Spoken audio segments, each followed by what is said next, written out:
नमस्कार। South Asia monitor के Sam podcast में आप सभी का स्वागत है। आज़ादी के 75 साल के मौके पर बनारस विद्रोह श्रृंखला की तीसरी कहानी के साथ मैं सरोज कुमार। दुश्मन की गोलियों का हम सामना करेंगे, आज़ाद ही रहे हैं, आज़ाद ही रहेंगे। दोस्तों, इस शेर के साथ आप समझ ही गए होंगे कि हम किस आज़ाद की बात कर रहे हैं। जी हाँ, आपने बिल्कुल ठीक समझा। चंद्रशेखर आजाद को भला कौन नहीं जानता, लेकिन वो आजाद बने कैसे और कहां बने, ये कहानी कम लोग ही जानते हैं। तो आज पेश है चंद्रशेखर तिवारी के आजाद बनने की कहानी आपके लिए। मां जगरानी देवी की इच्छा थी कि बेटा संस्कृत का विद्वान बन जाए। चंद्रशेखर भी मां की इच्छा पूरी करने 12 साल की उम्र में मध्य प्रदेश के अलीराजपुर जिले के भाभरा गांव से 1918 में बनारस आ गए। पिता सीताराम तिवारी ने बनारस की एक पाठशाला में बेटे का दाखिला करा दिया। उन दिनों बनारस शिक्षा के साथ ही राजनीति का भी गढ़ बन चुका था। शहर में ब्रिटिश हुकूमत के खिलाफ क्रांति का भारी शोर था। शचीन्द्रनाथ सान्याल, मनमथनाथ गुप्त, प्रणवेश चटर्जी जैसे क्रांतिकारी युवाओं को संगठित करने में जुटे हुए थे।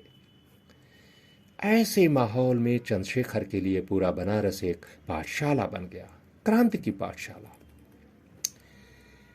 इसी बीच 13 अप्रैल 1919 को जलियांवाला बाग नरसंहार हो गया। पूरा देश उद्वेलित, छात्र, नौजवान, बुजुर्ग सभी आक्रोशित।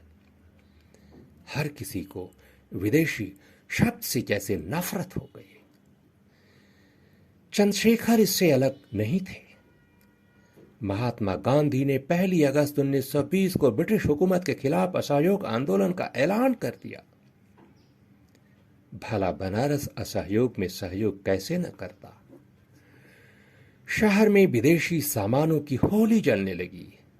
विदेशी सामानों की दुकानों पर धरने, प्रदर्शन शुरू हो गए। 20 दिसंबर 1921 शहर के मध्य दशाश्वमेध इलाके में छात्रों, नौजवानों के ऐसे ही एक धरने में चंद्रशेखर तिवारी भी हिस्सा ले रहे थे। अंग्रेजी पुलिस ने अचानक बगैर सूचना के प्रदर्शनकारियों पर लाठीचार्ज कर दिया। कई सारे नौजवान लहूलुहान सड़क किनारे खड़े चंद्रशेखर तिवारी शायद इसलिए बच गए क्योंकि छोटी उम्र के नाते पुलिस को लगा ही नहीं कि वो भी विरोध प्रदर्शन का हिस्सा थे। मगर साथियों के सिर से बहते खून ने चंद्रशेखर को विचलित कर दिया। वो अपने आप को रोक नहीं पाए। उन्होंने सड़क से पत्थर का एक टुकड़ा उठाया और सीधे दरोगा के सिर पे दे मारा। खून का फव्वारा फूट पड़ा। दरोगा लड़खड़ाकर जमीन पर गिरा। चंद्रशेखर गिरफ्तार कर लिए गए। चंद्रशेखर की जिंदगी की यह पहली और आखिरी गिरफ्तारी थी। ब्रिटिश हुकूमत उन्हें दोबारा कभी नहीं गिरफ्तार कर पाई। काकोरी कांड और सैंडहर्स की हत्या के बाद तो अंग्रेजों ने आजाद पे 5,000 रुपए का इनाम घोषित कर दिया था, लेकिन ये इनाम भी आजाद की आजादी नहीं छीन पाया। चंद्रशेखर को दिसंबर की कड़कड़ाती ठंड में रात भर थाने में बगैर बिस्तर के रखा गया, ये सोचकर कि ठंड की मार से बच्चे का हौसला टूट जाएगा, माफी मांग लेगा। मगर आधी रात जब थानेदार ने हवालात का दरवाजा खोला तो चंद्रशेखर को देखकर दंग। पहलवानी के शौकीन चंद्रशेखर दंड बैठक कर रहे थे, शरीर पसीने से तरबतर। अगले दिन चंद्रशेखर को जिला मजिस्ट्रेट की अदालत में पेश किया गया। मजिस्ट्रेट ने नाम पूछा। चंद्रशेखर ने कहा, आजाद। पिता का नाम स्वतंत्रता, मां का नाम धरती मां, घर का पता जेल खाना। 15 साल के बच्चे के मुंह से ऐसा जवाब। मजिस्ट्रेट क्या, किसी ने कल्पना नहीं की थी। इस जवाब से अंग्रेज मजिस्ट्रेट इस कदर झल्लाया कि उसने सीधे 23 दिन की जेल और 15 कोड़े की सजा सुना दी। 15 साल के बच्चे को 15 कोड़े।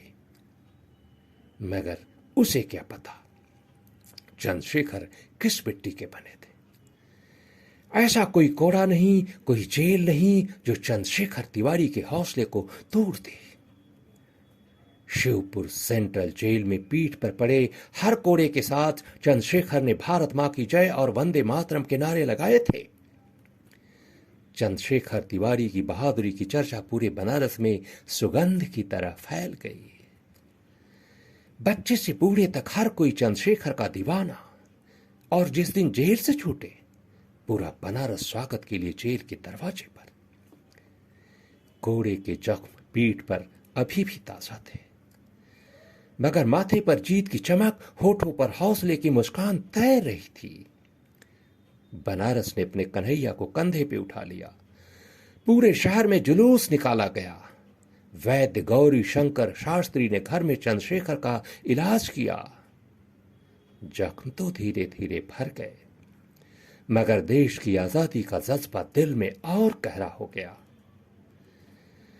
15 साल का बालक बनारस का हीरो बन चुका था, और इसी हीरो के सम्मान में एक दिन ज्ञानवापी पर सभा बुलाई गई। पूरे बनारस ने एक मत से चंद्रशेखर तिवारी को चंद्रशेखर आजाद घोषित कर दिया। जी हां, चंद्रशेखर आजाद। इसी चंद्रशेखर आजाद ने आगे चलकर देश की आजादी के लिए जो किया, आज वो एक अमर कथा है। महान क्रांतिकारी चंद्रशेखर आजाद पूरे देश के थे। देश उनका था, मगर बनारस के लिए वे खास थे। बनारस उनके लिए भी खास था, जहां उन्होंने पढ़ा, जिसने उन्हें गढ़ा और चंद्रशेखर आजाद बनाकर देश को सौंप दिया। चंद्रशेखर आजाद आज भी बनारस के दिल में है। शायद ही कोई मोहल्ला, कोई सड़क, कोई गली हो जहां चंद्रशेखर के आजाद कदम न पड़े हों,